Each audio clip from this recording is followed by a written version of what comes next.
สบายดีญาติโยมออกบิณฑบาตเด้อ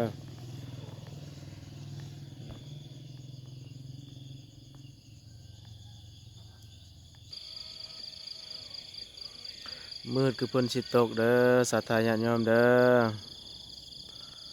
ออกบิณฑบาต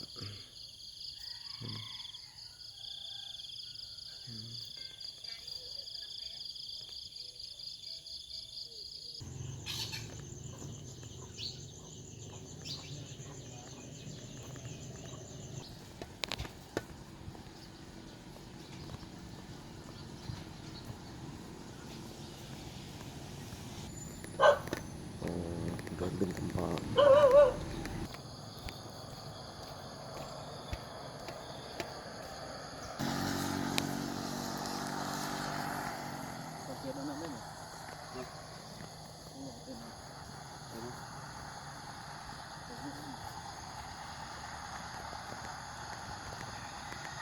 กายาเนตาจิตโตเวทนามุ